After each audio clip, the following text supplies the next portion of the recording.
뉴스의 깊이를 더하는 시간, 뉴스 더하기 박연선입니다.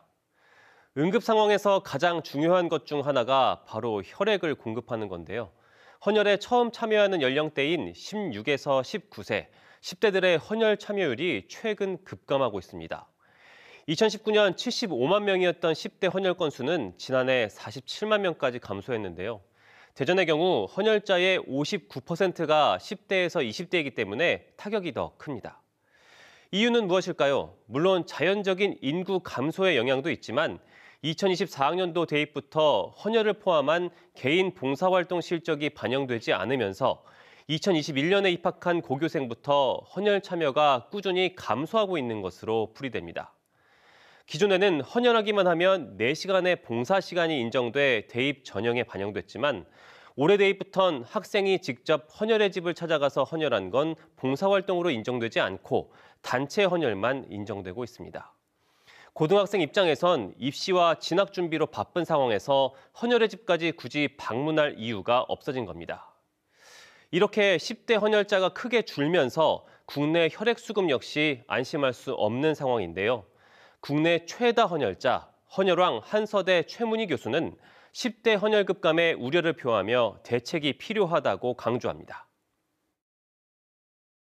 만 16세가 돼야 이제 헌혈을 할 수 있기 때문에 보통 헌혈을 시작하는 나이가 고등학교 정도거든요. 그리고 이제 그 자원봉사를 인정 안 한다고 하기 때문에 새로 헌혈을 시작하는 학생들 인구수가 급감할 걸로 이렇게 보고 있습니다. 그래서 그런 부분에 대해서는 상당히 아쉬운 생각이 들고. 줄 건 좀 줘라. 봉사 시간이 뭐라고 동기부여를 없애냐. 요즘 애들 똑똑하다. 뭘 하려면 주는 게 있어야 한다.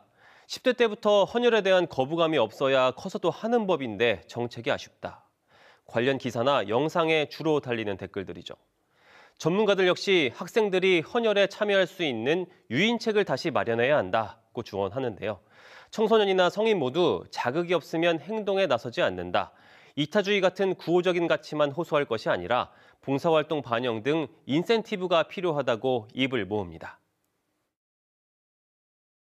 헌혈을 비롯한 나눔에 대한 교육 또는 봉사에 대한 어떤 장려, 이건 국가적으로 좀 관심을 가져야 되는 부분인데 과연 얼마나 제도적으로 또는 교육적으로 다음 세대들에게 기회를 주고 교육을 하고 있는지는 상당히 좀 의심스럽습니다.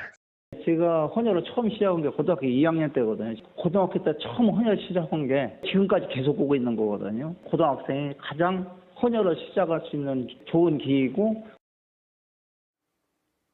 이렇다 보니 적십자사, 식약처가 헌혈 실적을 다시 대입에 반영해달라며 교육부에 요청했지만 아직 뚜렷한 답변이 나오지는 않았습니다.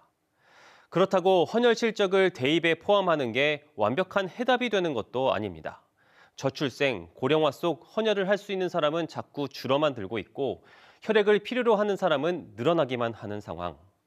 이 때문에 입시 정책에 의존하기보단 특정 연령층에 기대왔던 헌혈 정책의 근본적인 개선이 필요하다는 지적도 나옵니다. 흔히 피 같은 돈이라는 표현을 씁니다만 정작 돈으로도 사기 힘든 혈액. 이 헌혈이라는 나눔의 중요한 가치가 이어질 수 있도록 실질적이고도 즉각적인 대책 마련이 시급해 보입니다. 지금까지 뉴스 더하기였습니다.